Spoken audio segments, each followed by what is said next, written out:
Bom dia, moçada! Aqui quem vos fala é o professor Eugênio Bastos, canal Geugênio, a serviço dos alunos que gostam de estudar e passar em concursos.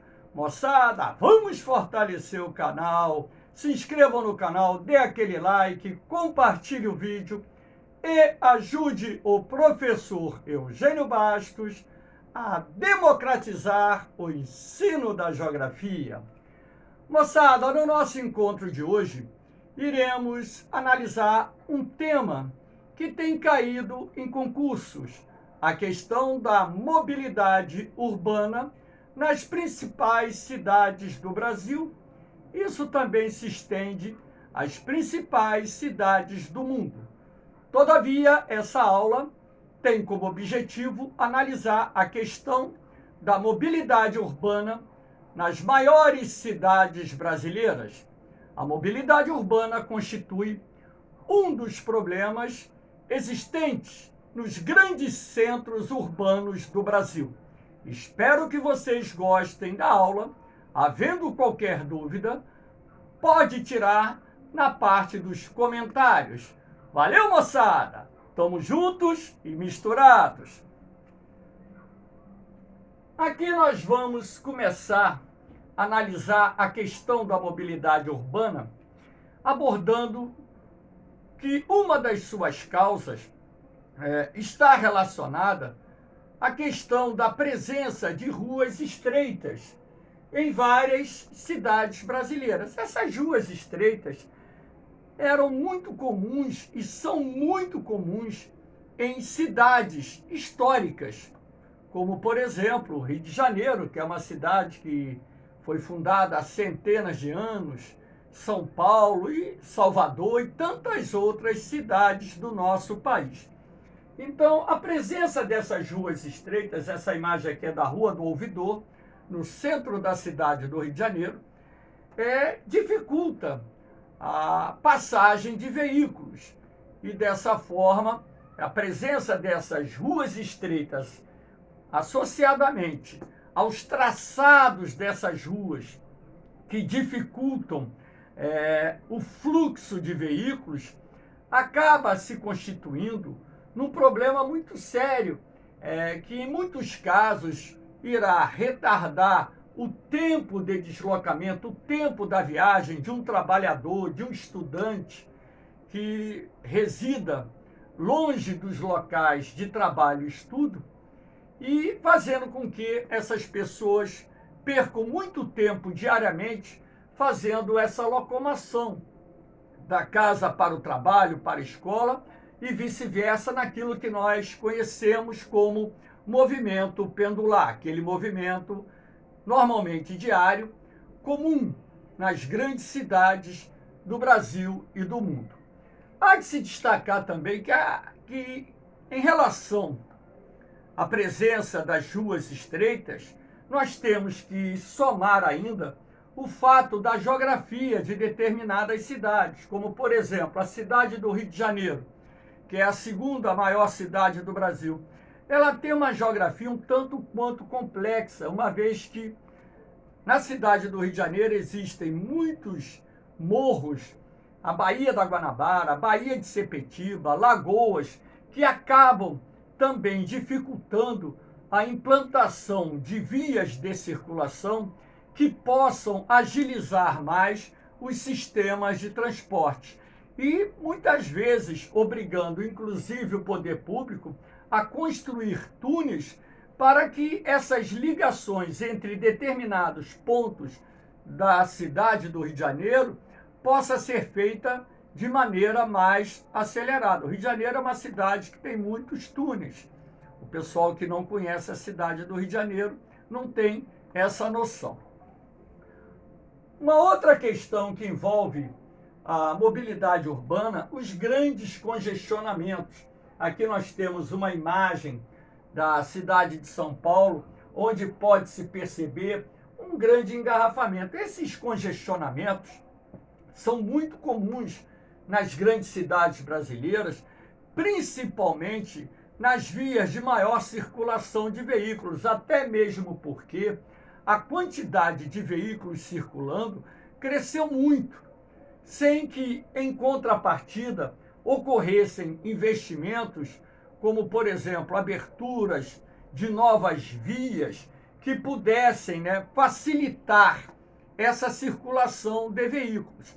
E dessa forma, essas pessoas acabam perdendo muito tempo deslocando-se da casa para o trabalho, do trabalho para casa, e ainda tendo um gasto maior, porque os congestionamentos fazem com que os veículos consumam uma maior quantidade de combustíveis, elevando os custos. Então, além da perda do tempo, você tem a questão do custo do transporte que acaba aumentando. E essas pessoas, perdem muito tempo todos os dias, pelo menos de segunda a sexta-feira, fazendo esse deslocamento pendular da casa para o trabalho, do trabalho para a casa. Aqui nós temos também a questão do transporte ferroviário e metroviário. É um sistema de transporte muito bom, que é um transporte coletivo com alta capacidade de deslocamento de passageiros. Todavia, como vocês podem ver nessa imagem de uma estação de trem, a plataforma lotada de passageiros. Então, as composições andam lotadas, com muitas pessoas em pé, e, sobretudo, na hora do rush, independentemente de você ter o maior número de composições circulando nesse horário, muitas pessoas elas acabam viajando em pé, espremidas, e, sendo assim, numa situação um tanto quanto complicada.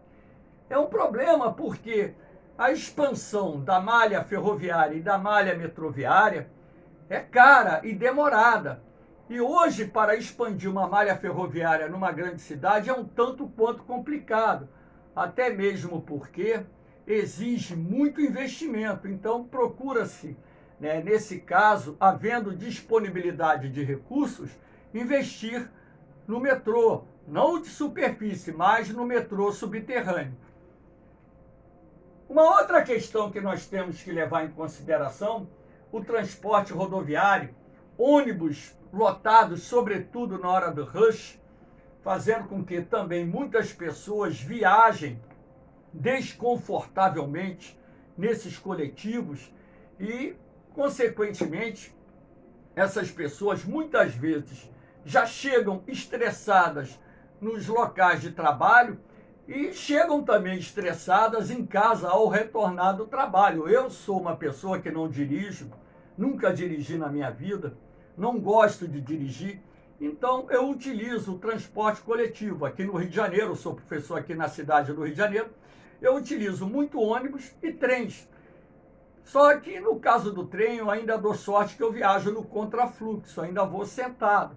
Mas eu percebo as composições no horário do fluxo passando lotadas, as pessoas espremidas dentro dos trens.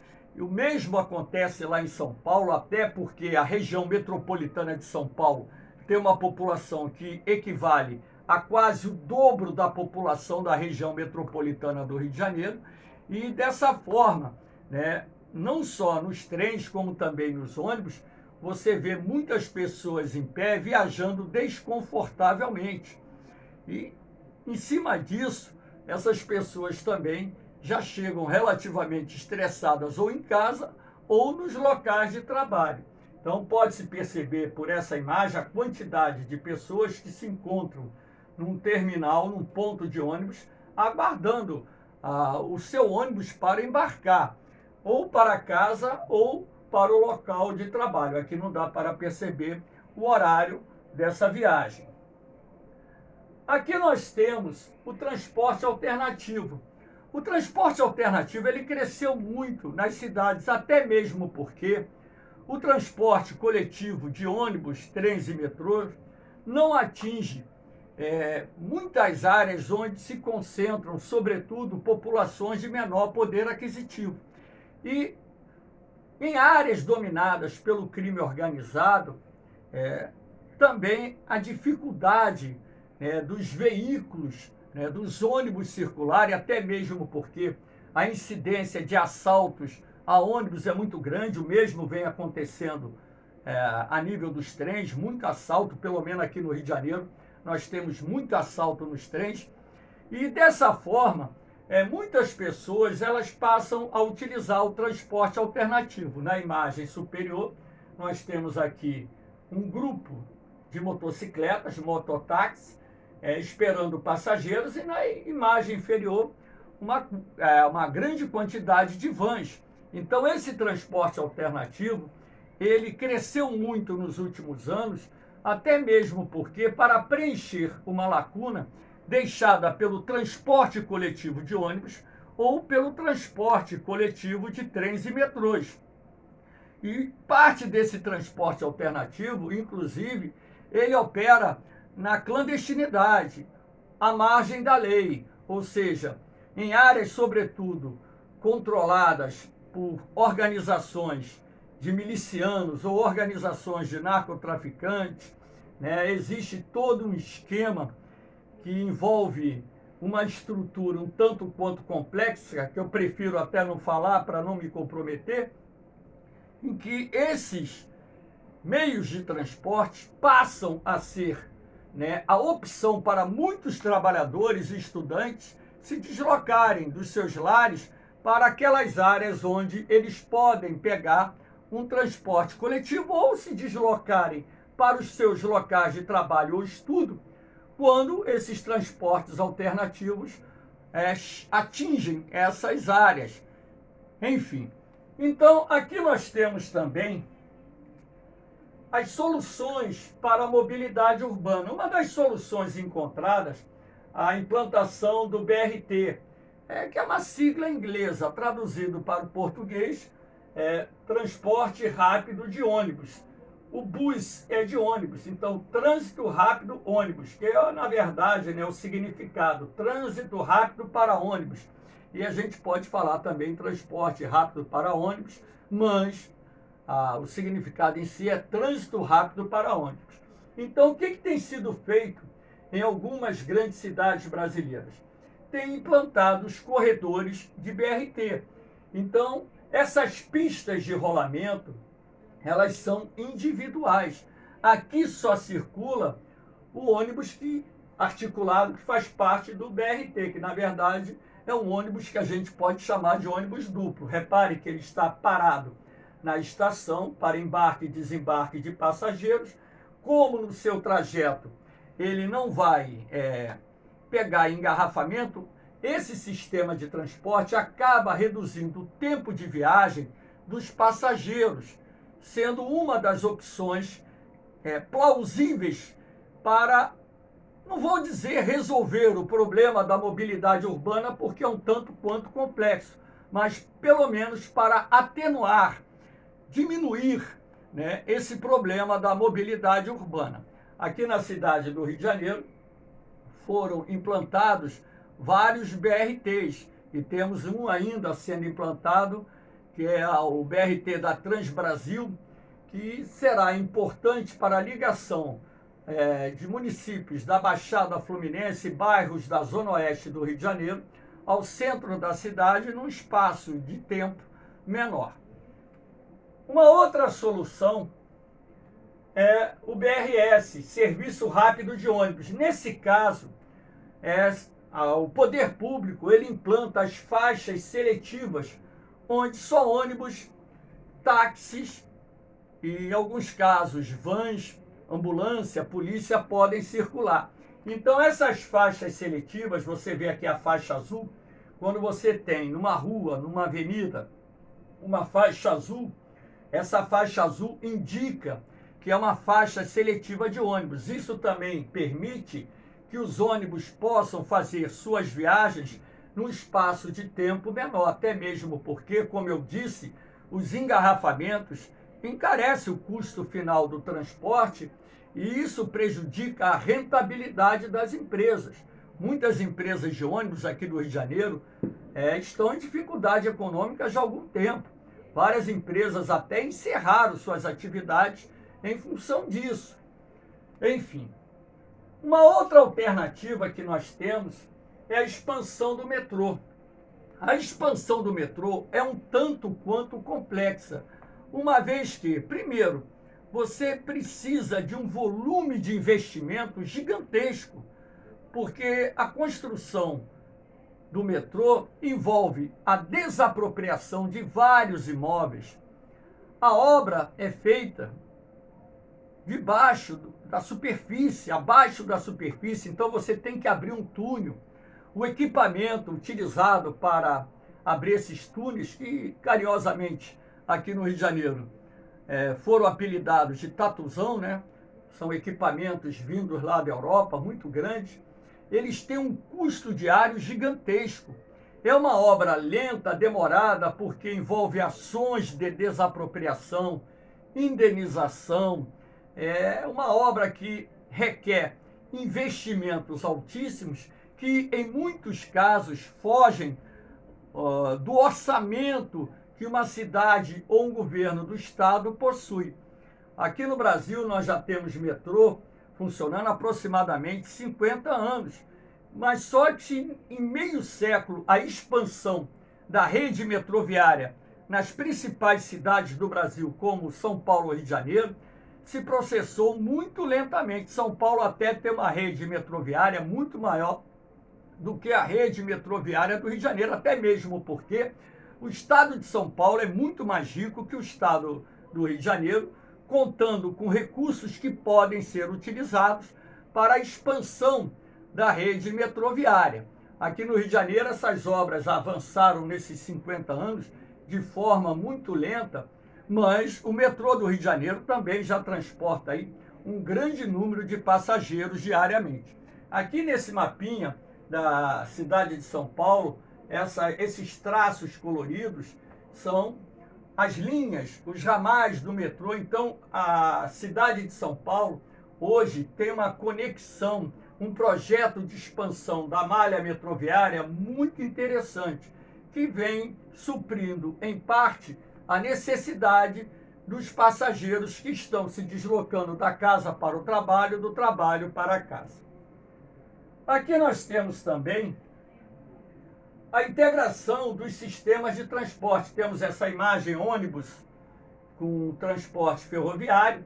Você tem a integração ônibus, trem, metrô, que é muito interessante porque reduz o custo de transporte para o passageiro. Então foi criado a questão do bilhete único, que permite às pessoas utilizarem mais de um meio de transporte para poder chegar ao seu destino final, normalmente os locais de trabalho e locais de estudo. Então, uma outra medida interessante que tem sido adotada em várias cidades brasileiras para melhorar a mobilidade urbana é a integração dos transportes coletivos, ônibus, trens e metrôs. Uma outra importante alternativa seria a implantação das ciclovias. Então, em várias cidades brasileiras, nos últimos anos, nós tivemos um aumento da implantação de ciclovias. Só que o brasileiro não tem muito hábito de utilizar a bicicleta para se deslocar para o trabalho, para se deslocar para a escola, visto que, além da falta desse hábito, isso não faz parte da cultura de boa parte da população brasileira, você tem que destacar ainda a problemática de onde deixar a bicicleta. Num país, em cidades onde o número de furtos é muito grande. Então, muitas empresas e escolas não têm bicicletários para se guardar, né, as bicicletas das pessoas. Isso também desestimula o uso da bicicleta, que é um sistema de transporte individual interessante. Primeiro, que é um sistema de transporte podemos assim dizer, zero impacto ambiental. Segundo, andar de bicicleta faz bem para a saúde. É um exercício que muitas vezes as pessoas não podem fazer porque não tem tempo, e que, ao se deslocarem da casa para o trabalho ou para a escola e vice-versa, andando de bicicleta, ela estará fazendo uma atividade física que será benéfica à sua saúde. Então nós temos que torcer para que a cultura do brasileiro em andar de bicicleta, para que as autoridades, as empresas possam, né, implantar bicicletários e dessa forma as pessoas poderem utilizar mais esse sistema de transporte, que em muitos casos acaba até sendo mais rápido do que o transporte por carro e por ônibus, porque você não enfrenta congestionamento. E sendo assim, você consegue chegar até mais rápido ao seu destino final. Em muitos casos, a gente sabe que o ônibus e o carro andam mais rápido que uma bicicleta, mas quando há congestionamento, a bicicleta é muito mais rápida que um carro do que um ônibus. Aqui nós temos também uma outra medida interessante, mas que é uma medida mais restrita, a implantação das freeway, que são autoestradas. Aqui nós temos uma imagem da linha vermelha, né, que foi construída anos atrás no Rio de Janeiro, ligando municípios da Baixada Fluminense ao centro da cidade do Rio de Janeiro, onde através dessa via que não há sinais no seu trajeto, os veículos conseguem chegar ao seu destino final num tempo menor do que vindo por outras vias alternativas. Só que em função da saturação, do aumento do número de veículos circulando na região metropolitana do Rio de Janeiro, os congestionamentos também se tornaram mais comuns na linha vermelha, mas mesmo assim, a implantação da linha vermelha, da linha amarela no Rio de Janeiro, tem sido alternativas interessantes para que as pessoas possam chegar mais rapidamente aos locais de trabalho, às escolas e também aos seus lares. Isso também acontece em cidades como São Paulo e outras grandes cidades do Brasil, onde você tem a implantação dessas autoestradas.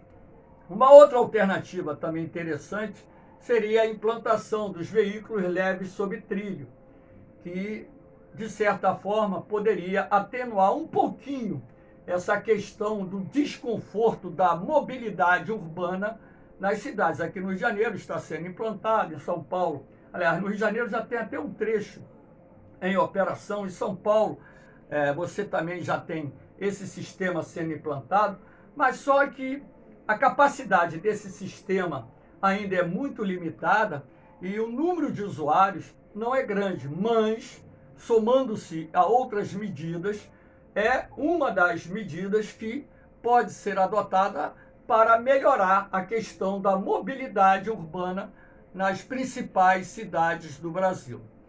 Moçada, espero que vocês tenham gostado do nosso encontro. Dê aquele like, compartilhe o vídeo, se inscrevam no canal e ajudem o professor Eugênio Bastos a democratizar o ensino da geografia. Um beijão no coração de vocês, um forte abraço, fiquem com Deus. Eu vou, mas eu volto, hein? Fui!